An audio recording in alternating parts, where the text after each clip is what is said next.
This is the hire track that will be focused on all of our recruiting, attracting candidates to our organizations, as well as some of the onboarding activities. And really excited about our panel that we have today. You can see them listed on your screen.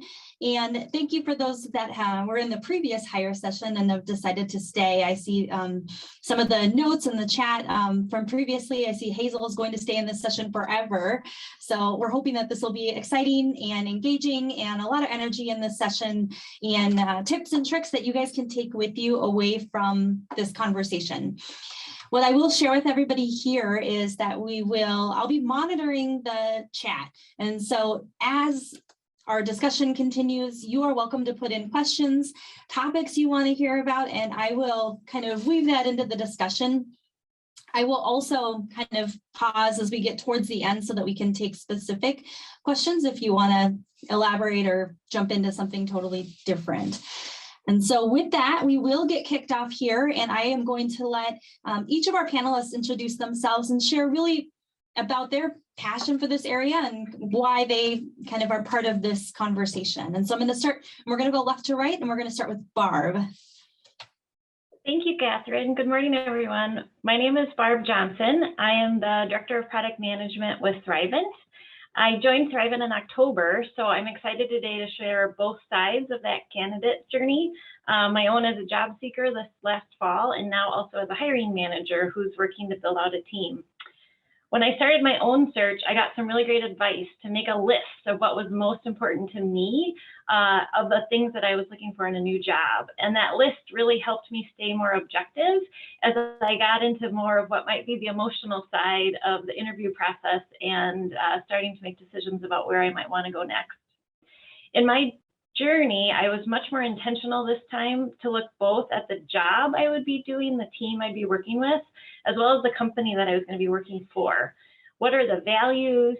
Do they align to me and my future and what I want to do in my career? And right on Thrivent's website, it talked about its mission, and it said that we help people achieve financial clarity, enabling lives full of meaning and gratitude.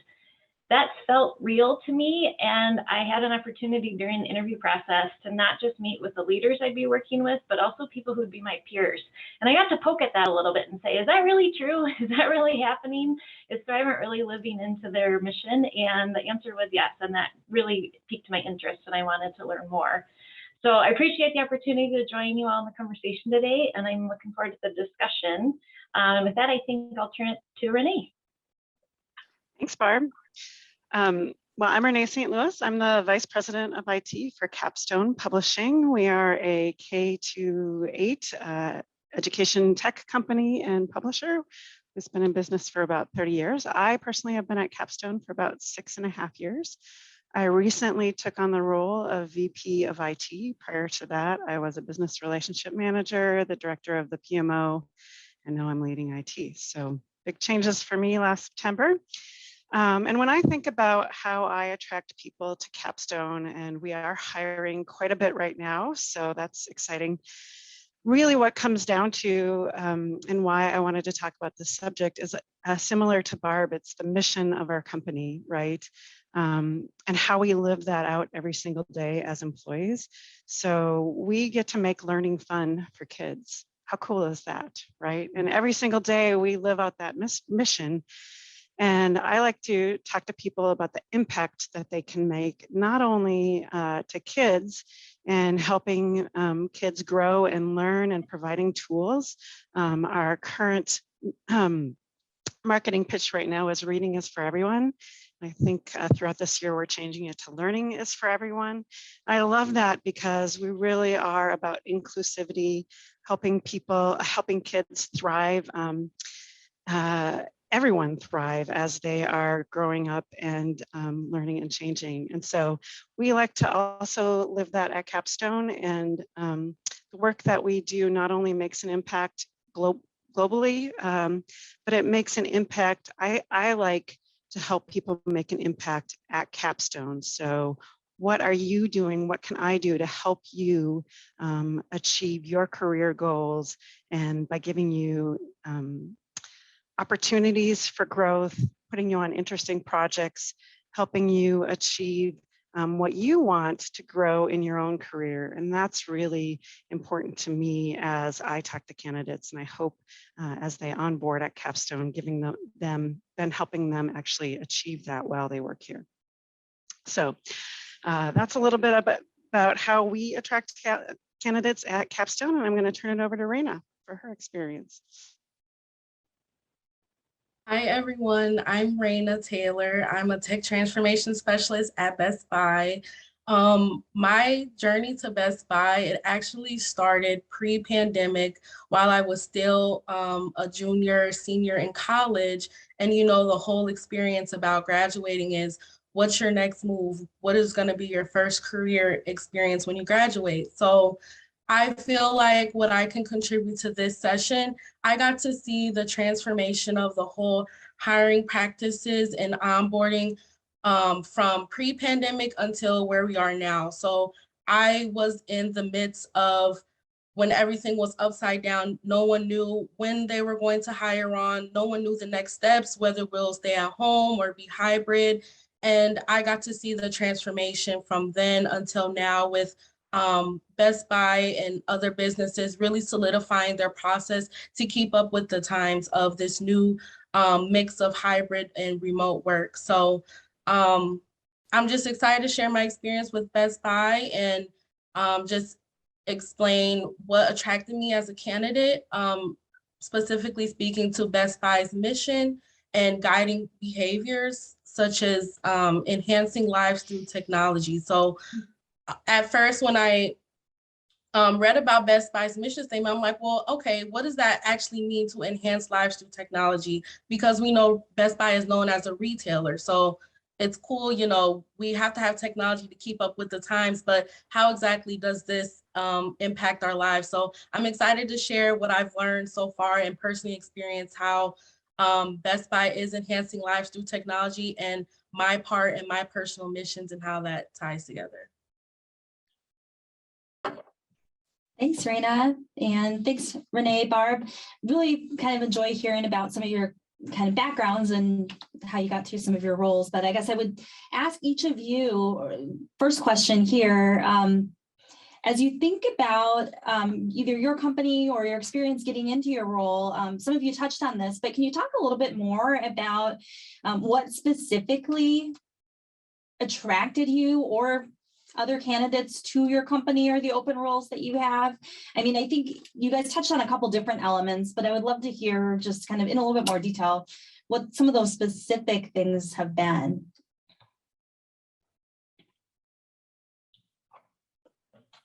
Want to go first, Barb, or should I? Go ahead, Renee. What I hear from candidates, again, because we're an ed tech company and a children's publishing company, a lot of people are attracted to Capstone because of our mission. I will say we are a smaller company, right? And so what I like to talk to people about, sometimes when you work for a bigger company, you really don't see the impact that you make. But because we are a company of about 200 employees, right, day in and day out, you work on products like our PebbleGo product, where it's the #1 research database in schools, right? And that really attracts people because they know, and we can see every single day how many kids are logging in, how many kids are researching articles, what articles they're researching. And so you can see that the tools that we're developing and working on are really having an impact on the future generations and kids, and that attracts people. And then you can come in and solve interesting problems that help those same kids, right? And I think that really attracts people because they are not just working on, well, I got to build this little widget on this website so we can sell more. I used to work at a frozen food company, right? So, I can sell a few more packages of peas, right? Instead, I'm helping other kids, helping kids learn and grow and thrive. And gives a lot more meaning to work. And a lot of candidates that I talk to, that's really what attracts them to Capstone. Yeah, I would agree, Renee. I think a lot of candidates that we're talking to see Thrivent and start to understand a little bit more about the work that we do, what the brand is, who the company is at our core. I think that helps them be interested, like beyond the first Google search. And then also, like you said, as they're starting to have conversations, to really see how that plays out within our teams. Another thing I'll highlight specifically, and I know a lot of companies are having to make decisions about this right now, is in many of our positions where it's possible, we're starting to post them as available for fully remote. This was a seismic shift for Thrivent. This is not pre-pandemic an option given, even sometimes remote wasn't usually given. So to the point now that our postings actually start with big bold letters, the word remote. Is a major change, opening the aperture to invite candidates to apply who are outside of the Minnesota or Wisconsin area near our corporate offices. As a new candidate, I haven't been to our new office yet. We're all still working in that remote environment. And so bringing candidates in that way has been a nice shift.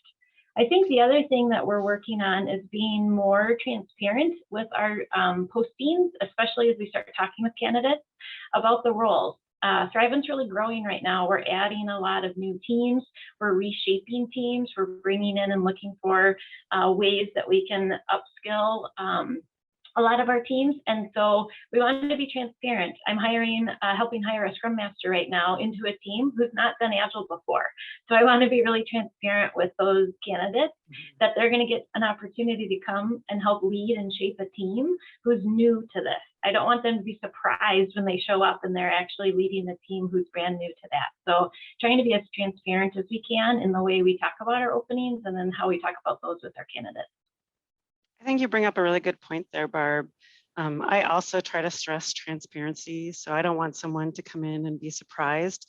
I know that's happened to me a couple of times in my career. I actually moved across the country from Seattle to Minnesota at that frozen food company and got my first day on the job and thought, holy crap, what did I just get myself into? And I had signed a 2-year contract. So it's like, I don't ever want that to happen to a candidate. So really being forthcoming about, well, here's, some of the challenges that we have. These are some of the things that you can face. But most importantly, as your leader, here's the support that you're going to get from me. And I think that's another thing that people are really looking for as they're going from one company to another is, what's the support that I'm going to get to help me be successful? And I really feel like as a leader, that's my job, is to make my employees be successful, because if they're growing, the company is succeeding, and we all do better then. So we've been talking a lot. We should give Rayna a chance. What do you think, Rayna? Yeah, I totally agree with you, Renee. Something that stood out to me with Best Buy was they're hiring for potential rather than perfection. So Awesome. especially from my perspective, like as a someone young in my career, of course, I'm not going to check off all of the bullet points that are in the job listing. And I just really appreciate how Best Buy is trying to change the culture to build towards a more inclusive work environment. So inclusivity also incorporates a diverse background. So those who don't come from a traditional, university background or traditional tech background, but anyone with experience that can be tailored, or they can relate their past experiences to their role that they're interested in Best Buy. I think that helps candidates to feel better, feel more confident, and just more eager to learn and transition into a role that they may have not seen themselves in previously. Something else I would say that attracts candidates, of course, echoing Barb, is the transparency with hybrid or remote options. And I think that just really ties into the whole work-life balance that a lot of companies want to start to pay more attention to, especially with like mental health and things being from home. So I think it's just great when you have the opportunity to choose based on either your work preference behaviors or your personal preferences. Like if you work better at home or you work better with others in the office to get that more human interaction and more energy from others. I just think that greatly ties into Best Buy's guiding behavior of being human. Like, we're all showing up, we're all humans, we have our strengths, our weaknesses, we have our high points and low points, and just being able to tailor your work experience, being at home or in the office, I think that's exceptional. Yeah, Rayna, I would add just a specific that if people are thinking about, well, how can I, when you're commenting about the job description and what's the important pieces of it, I'll just share an experience we're going through now is as we're building out these teams, we took a step back and we collected all the various job descriptions that were out there, and we really looked at our job families, whether it's the product management track or the engineering track. We wanted to make sure, one, that we had the right number of kind of levels within those. So kind of thinking about a career path and where are we bringing people in and what level are we posting the role. The other piece we've really looked at are how many bullets are in the requirements of the job versus how many things are, hey, these would be great skills that we're looking for, and trying to limit the number of things that we say are absolutely required, but really focus on the type of skills, the types of behaviors that we'd be looking for a candidate to show. The other piece we're inspecting is, do we need to say that industry experience is required? If I'm hiring a really great product manager or a really great engineer, do I really need them to have so many years in the financial services industry? Or if they're a really great candidate, can we be more open to people coming out of other industries and into ours? Those two tune-ups, I believe, have really helped us post positions before we even start to look at candidates in a more intentional way. I know one of our product managers we hired right at the beginning of the pandemic. She actually came in as a teacher. She was a teacher before she came, and she is one of our best product managers because she really understands the personas that we are catering our products to, and that's been a huge difference for us. So I completely agree with that, Barb. Yeah, I think it's unique, and it's great that companies are starting to change their job descriptions. I know with Best Buy specifically, instead of trying to find the perfect candidate to fit the role, they have now switched to trying to broaden the role and shape the role that fits the candidate the best, instead of trying to funnel them into this box of who we're looking for with all this criteria, but instead looking for, okay, what would be the best fit for you on our team? So kind of just sticking with, like Barb said, like broader requirements or good to haves. So that way, when you do have candidates that have that potential, you're able to easily place them like, okay, it seems like this team or this position would be a better fit, even if it's not what they intentionally, applied for. You'll be really surprised to see that people thrive in areas that they wouldn't have thought so at first. But just really, again, honing on the potential that a lot of people foster and harbor when you take off those restraints of those job descriptions and requirements. Well, I really liked what the last session had to say as well. Like, it's not only it's the job description, and I think Paul said we should just throw those out and figure out what, what the personas are. I really appreciated that. What's the persona that you're trying to attract?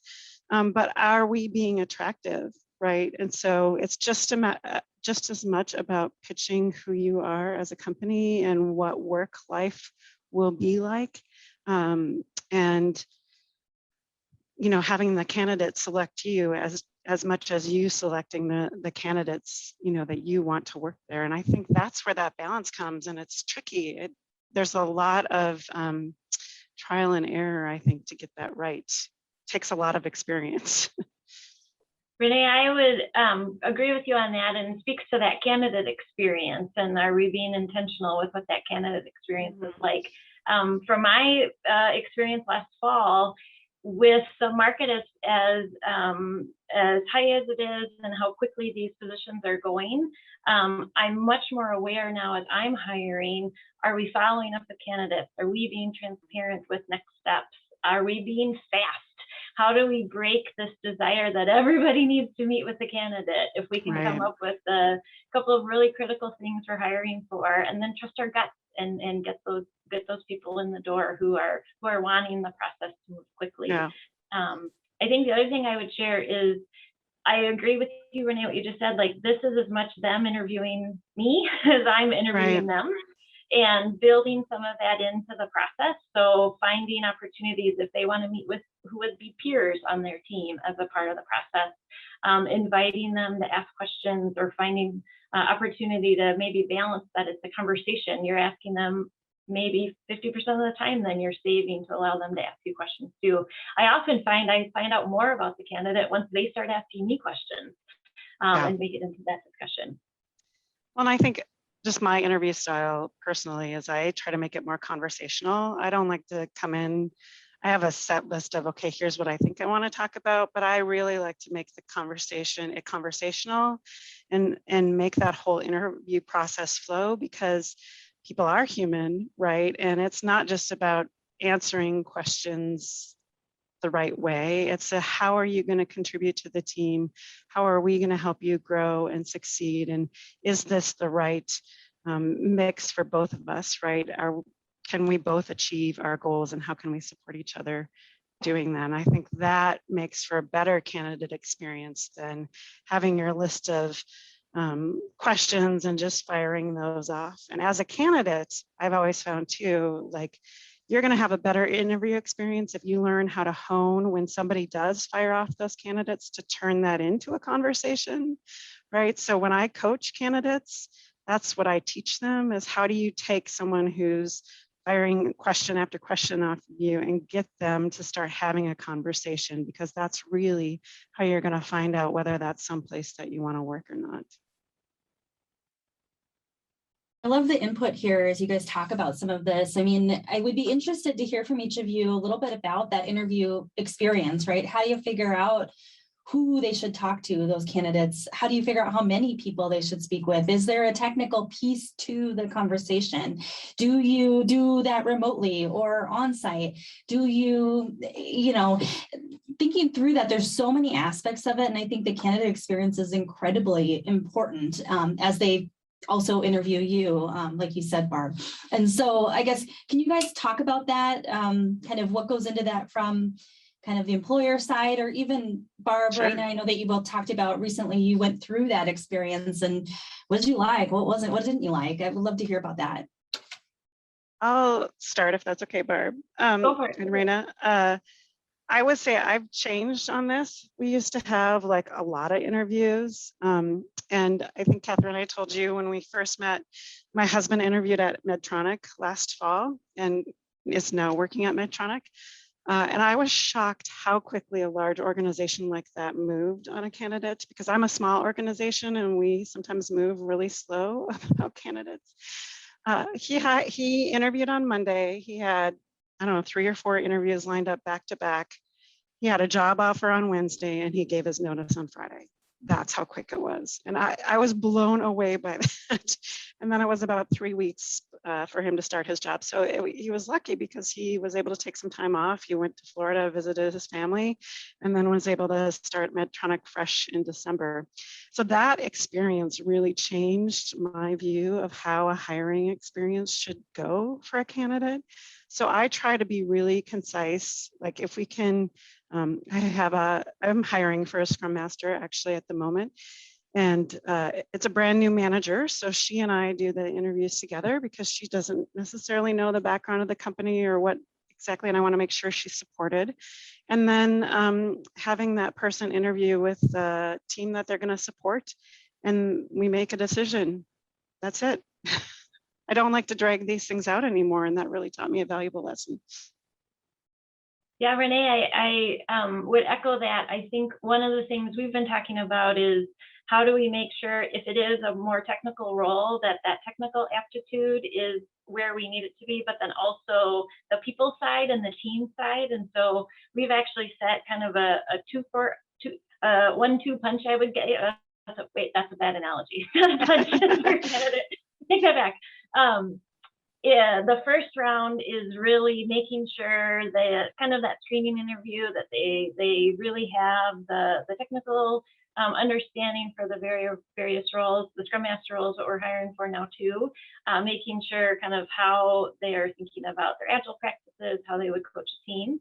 And then the second one is really intentional about giving them an opportunity to meet our team. And so we have a meet with who might be the engineering manager on the team or one of the engineers in the team or the product owner in the team. They're still interviewing, but it's also, we're intentionally allowing that for them to have a chance to meet who would be within the team and trying to then make decisions quickly after that so that, to your point, Renee, it's not dragging on. Right. I think the other thing is being willing to make an exception to the process when there's someone that's really great and you just want to make sure you get them. And so if you get the call, hey, there's someone interested in the role, here's the resume, and they're like an awesome fit, have that conversation and hire them. Let's not drag this out. We'll use the phrase no regrets. If it's a no regrets move, just do it. I like that. That's really great. Yeah, I would say now it's critical to be, like we've been repeating, honest and transparent about the hiring process. We know that there's so many job openings now in our work climate, especially coming out from that unemployment dip that we had. There's this whole buzz of like, there's so many jobs out here, like so much opportunity. But when companies drag their feet, that discourages their candidates. So they'll think, okay, maybe this company's not interested in me, or maybe I'm not the right fit. So they'll go on and look for other opportunities while you were on the back end. Maybe you were intending to pursue this candidate, but because you dragged your feet or hesitated or whatever the reason may be, they have already moved on looking for other opportunities elsewhere. So definitely being honest and transparent about the time. If you like the person, sometimes it's just a gut reaction about, connecting with other people, and especially tuning into emotional intelligence. As I'm learning, as we're evolving, especially in a virtual world, emotional intelligence is becoming more and more necessary to build a great team and to have that great employee experience and build that culture. So something that I've noticed Best Buy has done, at least for this year, for their new interns that's coming in the summer, during the interview process, something new that they've done is they've actually had volunteers that are on the Inclusion and Diversity Steering Committee that we have within Best Buy. They're observers of the interviews, but they're not observing the interviewee, they're observing the interviewer and giving them feedback about, how did they conduct the interview? Did they make it like a inclusive and warming environment? Just kind of paying attention to the body language or tone, or just basically evaluating how did they create the candidate experience during these interviews. So it's really great to just see the feedback that you get, and also just learning as an interviewer about some of the things you may not be aware of that you do during the interview. And we've had great feedback, and we plan to continue this practice moving forward. Well, I think that's great, because I think a lot of managers are thrown into interviews, but they don't actually ever get trained on how to interview well, right? They get trained on here's what you can't say, right? Here's what you can't ask, but nobody really teaches you how to actually do a interview well. And then same with a lot of candidates, like it's really struggled. People really struggle. I see it as I interview people. And I try to, people that you can tell are really nervous, I try to help them get more comfortable. An example, I interviewed someone for the Scrum Master position. He was clearly very, very nervous. And was having a hard time really talking about examples. And so to help him, I asked him, well, tell me about your favorite project. What was the favorite project that you worked on? His whole face and demeanor lit up, and he talked about how he built this website for the state of Hawaii. And then as a reward, they flew him to Hawaii. And so then we could use that as an example. Okay, well, tell me then about these examples. What did you do in this situation, right? And so if you need help, I'll just say that. I can put my contact information in the chat. If you want to learn how to interview in a more conversational way, I'm happy, reach out. I'm happy to help you do that. If you are a candidate who doesn't know how to interview in that way, again, reach out. I'm happy to coach people. I love doing that on the side. It's just a passion of mine. I think everybody should have an opportunity to get a job into a job that they love, and whatever I can do to support that, that fuels my passion. So it makes me think about this shift that we've been talking about, that in the past and the previous group talked about how before you were trying to eliminate people from roles, where now we really want to be inviting people to roles. And as we're talking with our candidates, to not forget to tell them, like, you're doing well. Right. Like, you want them to realize that you're interested, and you want to be intentional about that we want to move you forward. Just give them feedback on the spot about how it went and why you're moving forward. I know in my own personal experience, hearing from the hiring manager that they're interested in me, and here's why they're interested in me, and recognizing that they weren't the only company I was talking to, and how they were expressing their interest in me. It also was really helpful for me. At one point, Thrivent recruiter called me ahead of an offer, ahead of when we got to that point in the process. But she called me earlier in the process than I was expecting and walked me through really detailed benefits, helped me understand and confirm that the salary range was going to be right, helped me make sure I understood the other parts that would come along with an offer if we were to get to that point. And I just appreciated having that information sooner in the process. I was used to that more being only disclosed at the point an offer comes. So that was a nice change that I really appreciated as a candidate. Awesome. I think the other thing I wanted to touch on, and we had talked about previously, I don't know where we're at on time, Katherine, but interviewing is one thing, getting candidates in the door, but then following up and doing what you said you were going to do during that interview process is key to retaining people, right? So don't just talk about your culture. Don't just talk about being a place where someone can make an impact or grow their career. Actually make that happen after you hire someone. The worst thing that you can do is get a talented person in the door and then not give them the focus, priority, and autonomy to actually put those skills to work and make the difference that they are looking to make.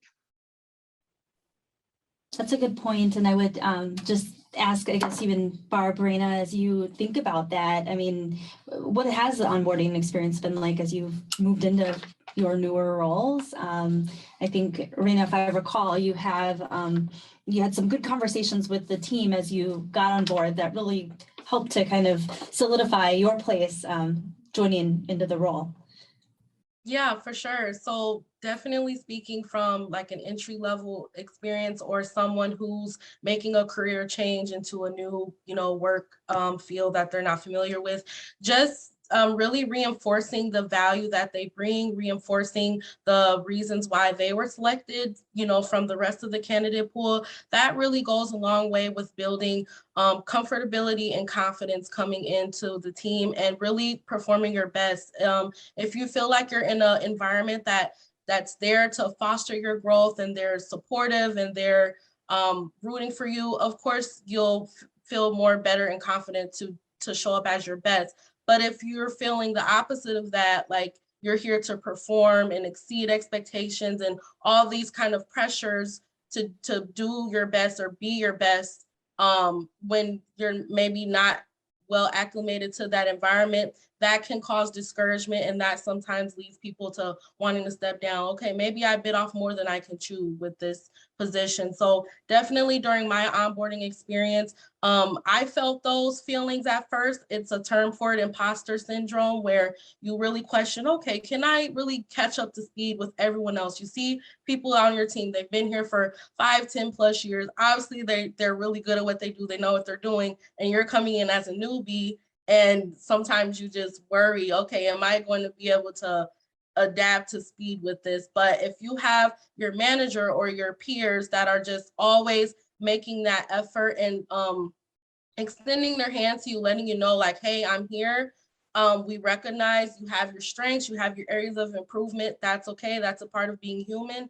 That really helps to, again, feel like this is a company or a team or a place that you can grow with and foster for your professional reasons and also your personal in some cases. Well, I'll tell you a secret, Rayna. I'm an executive and I still have imposter syndrome. It doesn't go away. You just learn to deal with it better. Absolutely. I think one of the things that Thrivent did, two things that come to mind. One is they got good at onboarding remotely. And so if you're not good at onboarding remotely yet, get there. And what I mean by that is when my box of equipment showed up, it was really well labeled. So I knew how to put it all together myself because they knew that everyone was starting from home. I had a one-on-one tech call my very first morning, and the guy didn't get off the phone until everything was working great. And they had sent it to my personal email, so I didn't even have to worry about having access to know what I was doing that first morning. The other thing that our team has been doing is no matter the level of the organization you're coming into, you get a buddy. So not just for entry-level employees or even our senior leaders, you get a buddy. And that buddy is to be intentional, helping you meet other people on the team, helping you ask questions. Sometimes you don't want to go to your manager for all of that. So having that buddy be there to answer questions, help you navigate some of the not written down on paper things about the company. That was really helpful for me in my journey to have that person to go to right away. It's really hard to build relationships virtually.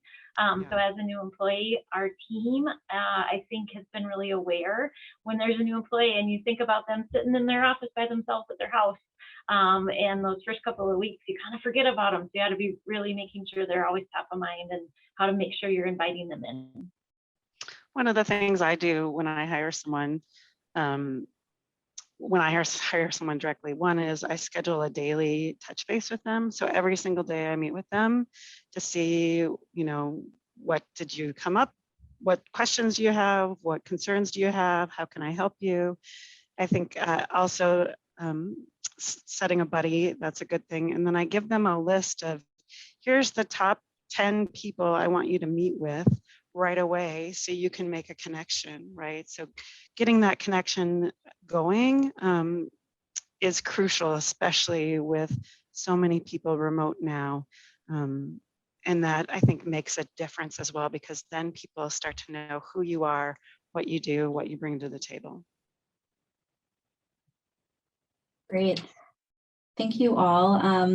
I guess one last, since it looks like we have 3 minutes left, Paul put a note in the chat here and wants to know if there's one thing that you have not yet done, either in the hiring or candidate process, what would you do? Like, anything on your mind that you can think of that potentially would change?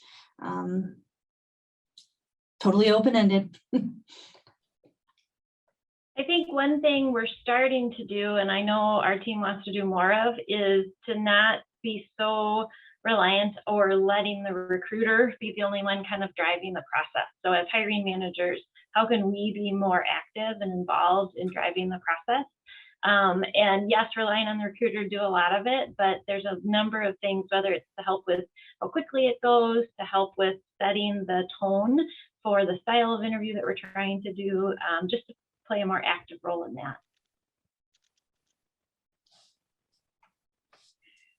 I think that's a really tough question. Honestly, I have to think about it. I'm going to take that as a challenge, Paul, and try something new. I don't know what it is yet. I'm going to do some research and try something new. How about for you, Rayna? I'm with Renee. I'm still thinking of something new that we could implement. We have new things that are in the works, but I like the idea of always thinking ahead, like, okay, you're doing something that's great and new now, but what's the next thing like after that? Yeah, no, and I appreciate that, guys, because I think it is important. All of our candidates, all of our employees within the organizations have been through so much change as we've moved to some of this hybrid, remote type work, and everything is changing. And so appreciate the honesty there. Thank you for the comments here from this group. I've enjoyed the conversation, everything from hearing about that candidate experience and the focus on the individuals, those people that are going through that process, I think is really, really important. And then transitioning that to their experience as an employee as they join the organizations to ensure that they have a really positive experience. And it is everything that was promised, and all of those promises are fulfilled. And so thank you for those ideas. Thank you for sharing some of your kind of thoughts as you've gone through some of your experiences on both sides of the kind of experience. So I would say that there were a couple of questions in the chat, so feel free to take a look at it during the break here, and you can answer them in the chat. Otherwise, appreciate everyone joining. Hopefully you have taken something away from this conversation, and we have a 5-minute break until we get to the next sessions. And so we've got the Inspire, the Hire, and the Develop and Retain tracks. And so again, you can go down to that breakout room button at the bottom and choose to join the next session or stick around here in the Hire. Thank you, everybody. Thank you.